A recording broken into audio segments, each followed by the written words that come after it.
Aujourd'hui, nous allons découvrir une bombe. Mais avant de découvrir cette vidéo, si vous n'êtes pas abonné à la chaîne, alors n'hésitez pas à le faire, ça m'aide énormément et en plus c'est très simple, il suffit de cliquer sur la petite icône en bas à droite de la vidéo ou bien même sous la vidéo, il y a un bouton s'abonner et d'activer bien évidemment les cloches de notification pour être averti dès qu'une nouvelle vidéo apparaît. Revenons à notre mouton du jour, un Chromebook qui surpasse les autres en termes de finition et de caractéristiques hardware, en tout cas de mon point de vue. On ne peut pas le nier, HP continue d'investir sur le marché des Chromebooks et plus largement sur le marché des appareils sous Chrome OS. On le ressent principalement par la sortie de nouveaux modèles à destination du grand public et des entreprises. Et tout récemment, HP, ne l'oublions pas, a annoncé le HP Chromebook X2 11 ainsi que la HP Chromebase AIO. Vous pouvez retrouver mon avis sur le sujet en vidéo. Et pour les entreprises, HP est une marque qui rassure, contrairement à Acer et Asus qui sont des marques jeunes même si elles se débrouillent bien. Et le Chromebook dont je vais vous faire mon feedback aujourd'hui est le HP Elite C1030 Chromebook. Et là, le terme Chromebook est à la fin du nom. Mais en tout cas, il tient bien son nom d'élite, tout comme son prix. Je suis Fred, bienvenue sur Tech Live.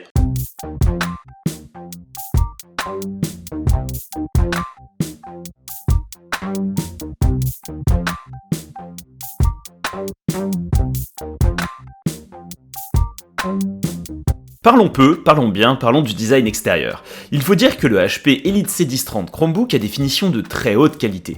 On va être sur un format 3,5 en full aluminium argenté, et au-dessus de tout, on retrouve le logo Chromebook mais aussi celui d'HP. Pas le classique, le moderne, celui qui correspond aux gammes premium du fabricant.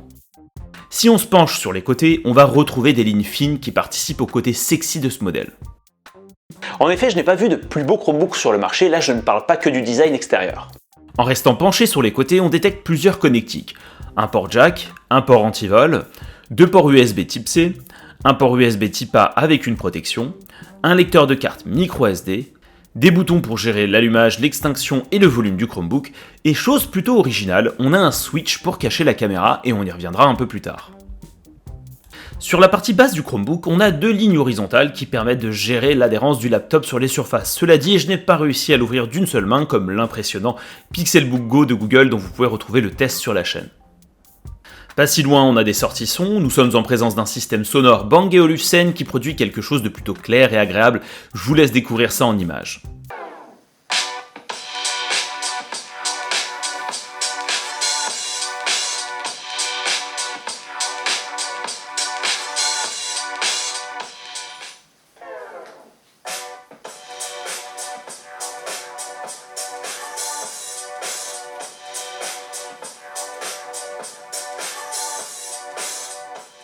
Pour rester sur la partie sonore, ce Chromebook n'est pas fanless, alors vous allez de temps en temps entendre un bruit de ventilateur lorsque celui-ci est beaucoup trop sollicité. Moi personnellement ça ne me gêne pas tant que ça, mais ça peut en rebuter plus d'un. Au niveau du poids du Chromebook, on est sur du 1,3 kg, donc plutôt bon, même si on fait mieux sur le marché. On a une bonne tenue en main et c'est toujours un plaisir de le montrer, très clairement. Il est compact, il est joli, il respire la qualité. Vous l'aurez compris, ce modèle est convertible, notamment grâce à ses deux charnières très résistantes puisqu'on a peu de mouvement de l'écran en situation de saisie. Chromebook ouvert, on découvre un écran tactile de 13,5 pouces Full HD IPS au format 3,5 bien entendu, et celui-ci est anti-reflet. Le format 3,5, comme vous le savez, moi j'adore. Cela dit, cette partie mat anti-reflet apporte un effet blur, flouté, qui peut être troublant de prime abord, mais on s'y habitue avec le temps. A noter que cet écran est compatible USI et donc permet d'accueillir des stylets USI pour tout type d'usage comme la prise de notes ou bien le dessin.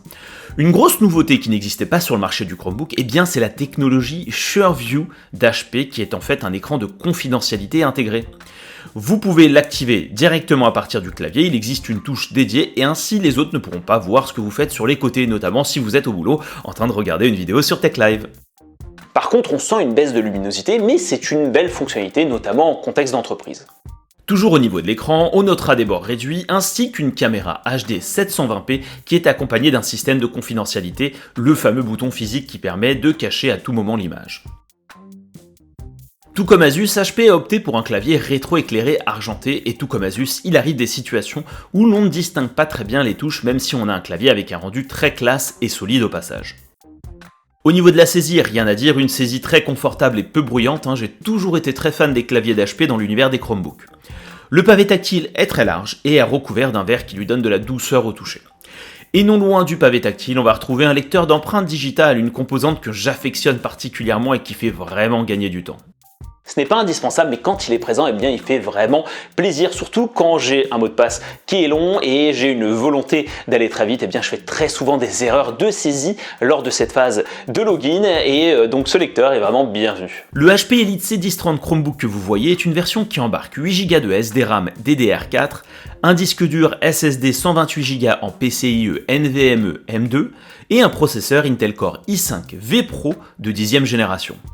Et la promesse d'autonomie sur le modèle est de 12 heures. Alors ce Chromebook a environ 1 an et il est donc normal de ne pas voir de plateforme Intel Evo et donc de processeur de 11e génération. Mais cela ne change pas le fait qu'il est puissant. Et au quotidien, je l'ai vraiment utilisé pour naviguer sur internet avec beaucoup d'onglets ouverts sur Chrome, bien évidemment pour rédiger mes articles ainsi que des tests et aussi pour jouer aux jeux vidéo, mais en streaming plutôt.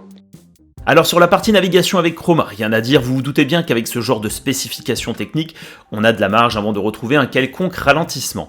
Ainsi vous allez donc pouvoir ouvrir beaucoup d'onglets avec des vidéos qui tournent simultanément et donc passer d'articles d'actualité à vidéos sur YouTube sans aucun problème. Concernant la rédaction d'articles sur Chromebook Live, je l'ai vraiment trouvé au top, notamment grâce à son clavier, mais aussi le format 3,5 et l'élargissement vertical qui optimise l'écriture et la lecture de son contenu. Cela dit, le côté mat de l'écran avec son effet blur peut surprendre. Il faut savoir aussi que j'ai utilisé ce modèle dans un contexte professionnel, et là aussi je n'ai pas eu de frein à l'utilisation, je travaille à 100% au travers du navigateur, j'ai pu donc fonctionner en toute fluidité. Les meetings se sont très bien déroulés et le cache caméra fait très bien son affaire, même si sur Google Meet, vous pouvez désactiver la caméra, mais il est toujours préférable de le faire au travers de ce bouton. J'ai peu utilisé l'écran de confidentialité, mais celui-ci s'avère très efficace si vous traitez des données sensibles. Concernant le gaming, il y a plusieurs choses à noter sur la partie Google Play Store.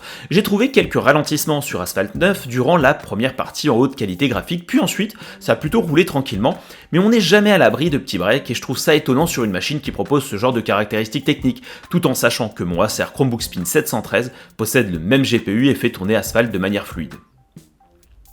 Sur PUBG, disons que ça fonctionne plutôt bien même en haute qualité graphique, Cela dit, sur le côté droit, je n'avais pas les boutons tactiles affichés, un bug très probablement, et le jeu m'a banni parce que j'utilisais un émulateur. Apparemment, étant donné qu'Android est sous la forme d'un container sous Chrome OS, et que les émulateurs permettant de jouer à la version mobile sur PC avec une manette fonctionnent un peu de la même manière, et bien Tencent bannit automatiquement sans distinguer ma provenance.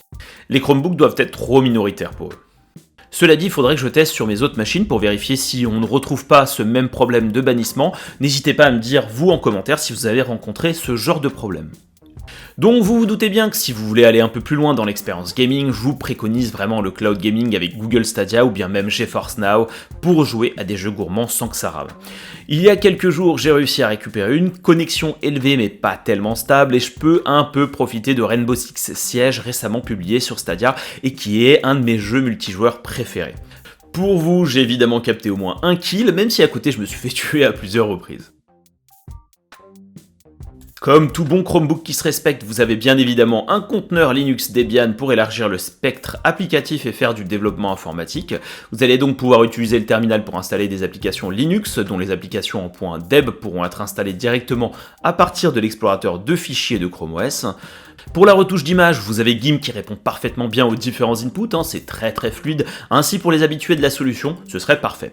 Moi j'utilise toujours Photopea en majorité sur Chromebook et Photoshop de temps en temps sur Windows. Vous pourrez aussi utiliser Sublime Text afin de sublimer simplement vos différents programmes dans le cadre de développement informatique. Pour le reste, la meilleure des choses est de regarder sur internet pour voir ce qui pourrait vous brancher.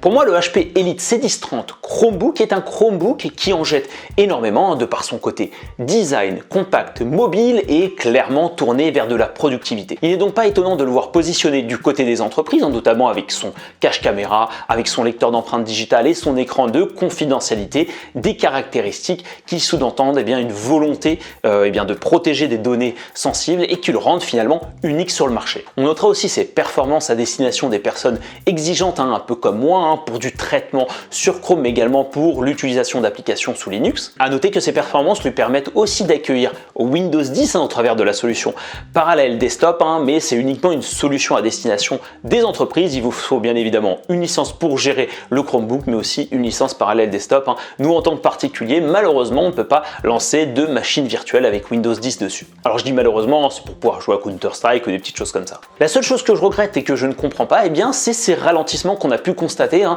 notamment sur les jeux vidéo provenant du Google Play Store, là où mon Acer Chromebook Spin 713 fait très bien le travail alors qu'il est moins spéqué. Dans tous les cas, je vous préconiserais bien le cloud gaming, hein, notamment avec Google Stadia, hein, pour vous assurer que tout fonctionne parfaitement. Autrement, ce Chromebook est parfait. D'ailleurs, je le considère comme l'un des meilleurs Chromebooks du marché.